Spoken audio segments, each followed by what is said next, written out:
तपाईले कसैको ऋण खानु भएको छैन र म कसैको पनि ऋणी छैन भनेर सोचिरहनु भएको छ भने तपाई गलत हुनुहुन्छ। तपाईमाथि अहिले पनि यो राज्यले ऋण बोकाएको छ। तपाई ऋणको भागीदार भइसक्नु भएको छ, त्यो पनि 52,000 रुपैयाँ भन्दा बढी। आम नागरिकले तिरेको करबाट सार्वजनिक ऋणको सावा र ब्याज तिर्नुपर्ने हुँदा सार्वजनिक ऋणलाई प्रत्येक नागरिकसँग तुलना गरेर हेर्ने गरिन्छ। सरकारले देशको बढ्दो आवश्यकताहरू परिपूर्ति गर्नको लागि देशभित्रका संघ-संस्था व्यक्तिहरूबाट ऋण लिने गर्दछ भने बाहिरी देश र संस्थाहरूबाट पनि ऋण लिनुपर्ने हुन्छ। सार्वजनिक खर्चको लागि सरकारद्वारा यसरी लिइने ऋणलाई नै समग्रमा सार्वजनिक ऋण भन्ने गरेको पाइन्छ। सार्वजनिक ऋण प्रत्येक नेपालीको थाप्लोमा पर्ने ऋण हो। सरकारले ऋण लिएको रकम पूर्वाधार विकास र ठूला परियोजनामा लगाउनु पर्ने हो, तर मुलुकलाई ऋणको भासमा पुर्दै लगे पनि त्यो ऋण विकासमा खर्च भएको भने छैन। यो 3 वर्षमा सार्वजनिक ऋणको आकार 7 खर्ब 76 अर्ब रुपैयाँ बढेको छ।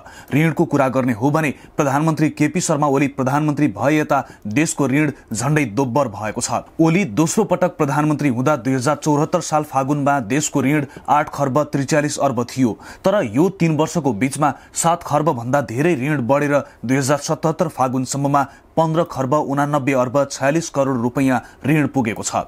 यतिसम्म कि चालू आर्थिक वर्ष 2077-78 को 8 महिनामा मात्रै सार्वजनिक ऋण 2.25 खर्ब रुपैयाँ बढेको छ। सरकारले नै सार्वजनिक गरेको तथ्याङ्कमा देशको खुद सार्वजनिक ऋण 7 खर्ब 76 अर्ब रुपैयाँ बढेको हो। 74 सालमा प्रत्येक नेपालीको भागमा 28,779 ऋण रहेकोमा अहिले त्यो बढेर 52,375 पुगेको छ। यसरी आम नेपालीको थाप्लोमा वर्षेनी ऋणको भार थपिँदैछ। पछिल्लो समय दात्री निकायले नेपाललाई अनुदानको तुलनामा ऋण बढी दिन थालेका छन्। कोरोना महामारीका कारण आर्थिक गतिविधि सुचारू हुन नसक्नु, राजस्व संकलन पनि लक्ष्य अनुसार नहुनु जस्ता कारणले सरकारले दिए जति ऋण लिइरहेको छ। बिरलै सुनिन्छ कि सरकारले दात्री राष्ट्रबाट घोषणा गरेको ऋण अस्वीकृत गर्ने निर्णय गरेको होस्। प्रत्येक नेपालीमाथि ऋणको बोझ बढाउँदै जाँदा सरकारले लिएको ऋण के प्रयोजनको लागि प्रयोग गर्छ भन्ने महत्त्वपूर्ण विषय हो। सार्वजनिक ऋण परिचालन गर्दा राज्यले सामाजिक तथा भौतिक पूर्वाधार विकासमा प्राथमिकता दिए आर्थिक वृद्धिमा सहयोग पुग्छ भन्ने मान्यता छ। अनुत्पादक क्षेत्रमा खर्च गर्न ऋण लिएर नेपालीलाई ऋणको भार थोपर्ने गर्दा भने अर्थतन्त्र झनै शिथिल बन्दै जान्छ। हुन त विकासोन्मुख मुलुकले जीडीपी को 50% सार्वजनिक ऋण लिनुलाई सामान्य मान्ने गरिएको छ। अन्तर्राष्ट्रिय अभ्यास, नेपालको आवश्यकता र तथ्याङ्कले भने नेपालको सार्वजनिक ऋण लिने क्षमता अहिलेको भन्दा दोब्बर रहेको देखाउँछ।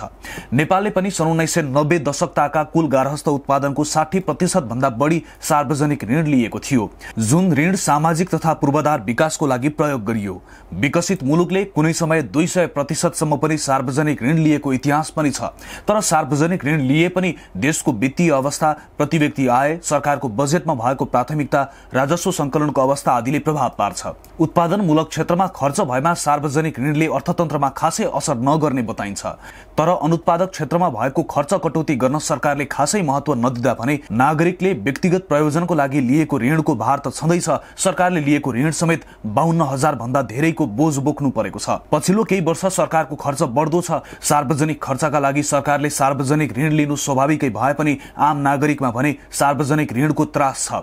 आर्थिक समृद्धिको नारा मात्र लगाउने तर राजनीतिक स्थायित्वलाई कायम रहन नदिने राजनेताहरूको प्रवृत्तिले पनि ऋणको भारसँगै नागरिकमा निराशा पनि बढिरहेको छ। अर्थमन्त्री विष्णु प्रसाद पौडेलले सार्वजनिक गरेको आर्थिक वर्ष 2077-78 को आर्थिक सर्वेक्षण अनुसार गत आर्थिक वर्ष जस्तै यस वर्ष पनि आर्थिक वृद्धि दर माइनसमा जाने सम्भावना बढेको छ। मन्त्री पौडेलले कोरोनाका कारण लक्षित आर्थिक वृद्धि हासिल गर्न चुनौती देखिएको बताए। केन्द्रीय तथ्याङ्क विभागले लकडाउन सुरु हुनुभन्दा अगाडि तथ्याङ्कका आधारमा आर्थिक वृद्धि दर 4% हुने प्रक्षेपण गरेको थियो। यो चालू आर्थिक वर्षको बजेटले घोषणा गरेको 7% को लक्ष्य भन्दा धेरै कम थियो। कोभिड-19 को दोस्रो लहरको प्रभाव र यसको रोकथाम तथा नियन्त्रणको लागि गरिएको निषेधाज्ञाका कारण लक्ष्य अनुसार आर्थिक वृद्धि हासिल हुन नसक्ने देखिएको आर्थिक सर्वेक्षणमा उल्लेख छ। अझ कोरोना महामारीबाट यातायात, पर्यटन, होटल तथा रेस्टुरेन्ट, थोक तथा खुद्रा व्यापार लगायत सेवा क्षेत्रमा तुलनात्मक रूपमा बढी असर परेको प्रतिवेदनले औँल्याएको छ, जसले आर्थिक तथा सामाजिक क्रियाकलाप प्रभावित भएका कारण बेरोजगारी र गरिबी अझ बढ्ने प्रतिवेदनले देखाएको छ।